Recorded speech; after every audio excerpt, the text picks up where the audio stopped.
Hello friends, I am Narendra Verma. Once again I am with you with the third part on the first chapter in accountancy, that is financial statements of not-for-profit organization. In the previous parts we discussed the meaning of NPOs, meaning of important terms, as well as about receipt and payment account. And we did one numerical question as well, and I gave you some numerical problems also to solve.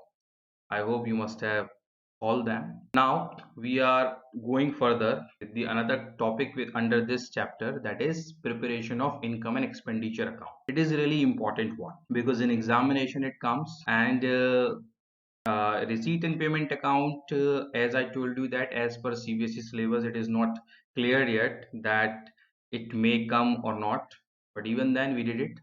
But this has to be there, that it is the part of the syllabus and it will come.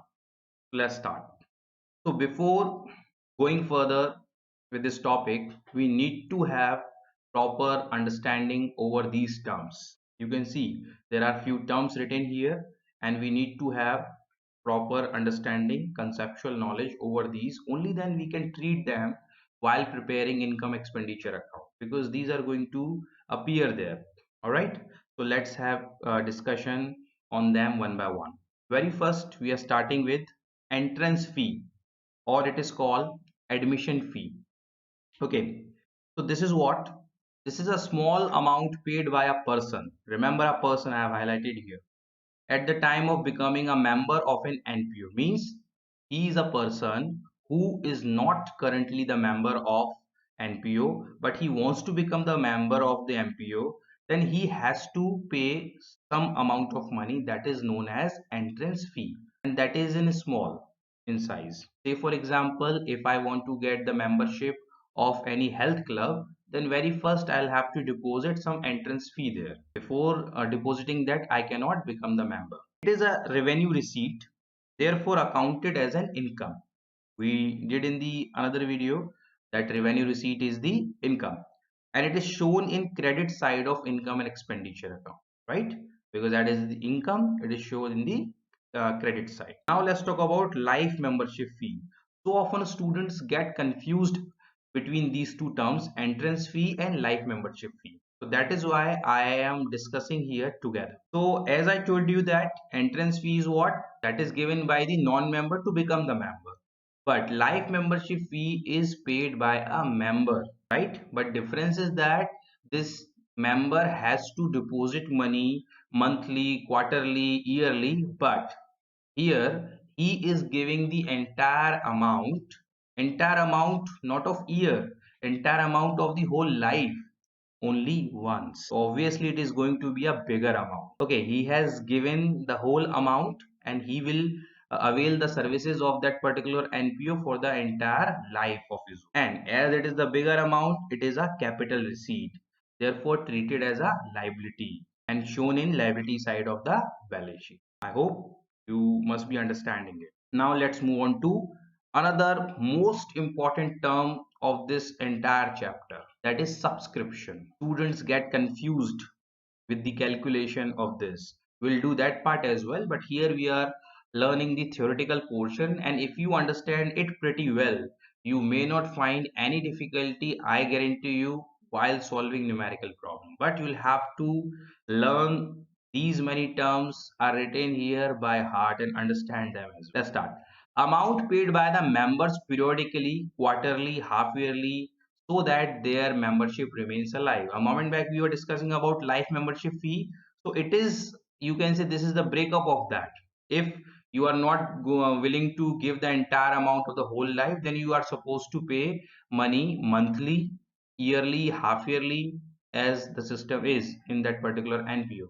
I hope you have understood the meaning of this. So this is known as subscription. It is a source of income of NPO. Only current year subscription received and receivable, or it is called outstanding, both is shown in credit side of income and expenditure.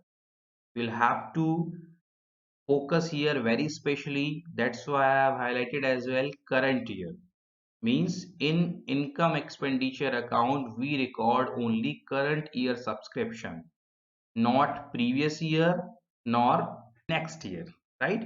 But In current year, may be possible there are two portion, one which has been already received and another which is to be received, which is known as receivable or outstanding, right? So both will be shown in credit side after adding. Okay. Now another point, current year receivable or outstanding is shown also in asset side of the balance sheet. This is the same receivable outstanding means the amount of subscription which has not been received in the year but related to the same current year will be mentioned in the asset side of the balance sheet as well, right? Now let's talk about subscription received in advance for next year or years is shown in liability side of the balance sheet. May be possible that in a question you are given subscription of many years. It is written, for example, that 30,000 subscription received and the explanation is given out of this 30,000, 5,000 is of previous year, right? So you are not going to take that 5,000 because you are dealing with the current year, so in income expenditure account will not record that 5,000, remember. Similarly, it can also be given that out of 30,000, 5,000 is belonging to previous year and 10,000 is belonging to next year, so that will also be not recorded here. That will be recorded in the liability side of the balance sheet, but not in income expenditure account. Here, what we will record? We will record out of 30,000, 5,000 we will deduct and 10,000 we will deduct. Then what we get? 15,000, right? And if there is any outstanding in this year at the end, we will add that. Okay. So when we do the numerical question, I'll explain you in detail. Now let's move on to another term, that is honorarium and special receipt. Honorarium, that is something related to honor. What happens? It is a kind of token payment made to a person who has provided some special services to the NPO. Means what happens? Special NPOs sometimes invite specialist experts to provide their services. I have given one example here. An expert is invited to give a lecture, right? Because maybe possible in their NPO there is no expert related to that field, and a specialist person has been called for that. Okay, so what happens? The person has provided his services voluntarily. Okay, it is an expression of gratitude rather than a payment for services. Then human tendency says that you are supposed to give him something, but you cannot give him remuneration. Whatever amount you give him for his services, for expressing your gratitude, that will be known as honorarium, right? Related to honor. So it is shown in debit side of income and expenditure account as it is the expense. Okay. Now let's talk about special receipt. As it is clear by the name receipt. Receipt means that is the income. Okay, but special. Receipt of amount for some special occasion, that is contribution received for dinner, means the contribution or donation or amount has been received only for the sake of dinner. It means that is what the special receipt. This cannot be utilized for any other purpose than the dinner. Such contributions are credited to separate account and expenses against these are debited to it. The balance is transferred to income and expenditure account. I explained you with one example. Let's take the example that 50,000 contribution we receive for dinner.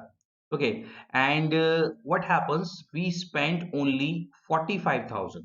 Then 5,000 are left with us. So this 5,000 will be shown in credit side of income expenditure account as an income. Understood? Now let's take another example. 50,000 we received as contribution and we spent 55,000 for dinner. Means 5,000 in excess we spent. So this 5,000 expenses will be shown in debit side of the income and expenditure account. Like I have explained to you here, when expenses are more than receipts, the balance is shown in debit side, and when receipts are more than the expenses, the balance is shown in credit side of income and expenditure account. I hope I have cleared my point. Let's move on to another important term. That is what donations. And donations can be of two types: general donation and specific donation. In your book, in your questions, if there is no another name is added before donation, then or until unless it is specified that that particular donation will be utilized for particular purpose, it will be known as general donation. Whether the term general is written before that or not, it doesn't make much difference. Okay, donation in which the donor does not specify any condition for its use. For example, any donation with no specific need, right? And it is accounted as an income and shown in credit side of income and expenditure account. But if any specific condition is there, if it is written that this donation will be utilized for that purpose, or a name has been added, means a sports fund, a sports donation, okay, or medicine donation, or building donation, building fund, if these names are given, these will be treated as specific donation, and the treatment gets changed here. It will be treated as a capital receipt and it is shown in the liability side of the balance sheet, not in income expenditure account. Remember it. Okay, now let's talk about legacy. What is legacy? You must have watched Bollywood movies. In so many Bollywood movies, it happens when a person is about to die, then he calls his lawyer and he gets his will prepared, and then he hands over his property to maybe his son or somebody else. So in that will, if he has mentioned that some amount of his property will go to some NPO, so that amount for that NPO will be known as legacy. Clear? The donor may or may not specify conditions for it. Legacy can be of two types. If under that will it has been specified that this amount of donation to that particular NPO will be utilized for that particular purpose, then it will be treated as specific legacy. Or if there is no purpose written there, only amount will be given, then it will be treated as general legacy. So until unless the condition is specified, we'll treat as general legacy. So general legacy will be treated as revenue receipt and will be shown in credit side of income and expenditure account. Okay, we will treat it like income for the NPO, and if it is a specific legacy, we'll treat it as capital receipt and will be shown in the liability side of the balance sheet. Clear? Now let's move on to another important term, that is cost of goods consumed. What happens, there are various kind of NPOs providing various kind of services. Okay, so while providing those services, they need to consume some material. For example, if there is one hospital, so in hospital for treating the patient, medicines are distributed at free of cost. So obviously they need to buy the medicine. Sometimes they will have some stock of medicine and that will get finished as well, right? Only at particular time they must be purchasing it. Okay, and if you want to see the stock condition, then some of the medicines must be finished at particular time and some of them are remaining. Sports material can be consumed by a sports club. Okay, so for each of the consumable items, a separate stock account is maintained to determine the amount or cost of the materials or goods consumed during the year. So in an year, what was the opening stock, how much we purchased this year, how much we distributed or consumed, and what is the closing stock. So for maintaining that, we have stock account, right? So what happens when we prepare income and expenditure account? So cost of material consumed or cost of goods consumed is shown there. Means in particular accounting period, how much medicines have been consumed in monetary term, we'll have to mention there. Only then we can determine correct surplus or deficit. And the closing stock will be mentioned here in the asset side of the balance sheet, like you already know. Now another term is, there are three terms actually: sale of old newspaper, sale of old assets, and sale of used sports material. Newspaper, we are talking about NPO right now. When we buy newspaper, we treat it as revenue expenditure and we put it in the debit side of the income expenditure account. So when we sell the old newspaper, the whole amount realized from sale of newspaper, magazines, periodicals, etc. is treated as revenue receipt and therefore shown in the credit side of the income and expenditure account, because that is what the income for the organization. Old assets, okay, like we did in the depreciation chapter, when the asset becomes old, then we need to sell it. But when we sell it, either we get profit or loss. So amount realized from sale of old assets is compared with its book value till date. Okay, so we need to see that Say for example, the in our books, the cost of that machinery is 1 lakh. And when we sold that machinery, that was sold out for 80,000. What we'll do, we'll deduct 80,000 from 1 lakh. That's what the comparison. Okay, then 20,000 will be treated as loss, and the loss will be shown in the debit side of the income expenditure account. And if we had sold at rupees 1,20,000, then 20,000 would have been the profit. And in that case, profit on sale is shown in the credit side of the income and expenditure account. It is the same as we did in the profit and loss account. Okay, now let's talk about used sports material. Amount realized from sale of old sports equipment, material, etc. is compared with its book value till date. Okay, so if you are selling your sports material, then the same treatment will be done as we have discussed about the old assets. You can see here, if the profit is there on the sale, it will be shown in the credit side. The loss is there, it will be shown in the debit side of the income and expenditure. We have been talking about income and expenditure account, and we haven't discussed the definition of the income and expenditure account. So here it is. Income and expenditure account, it is a kind of account which shows incomes and expenses of an NPO to determine excess over the income or excess of income over the expenses. Excess of expenses over income is known as deficit, and excess of income over the expenditure is known as surplus. So it is similar to profit and loss account, but not profit and loss. Remember this point. The treatment is done similarly. What we call profit there we call income, what we call loss there we call it expenditure here.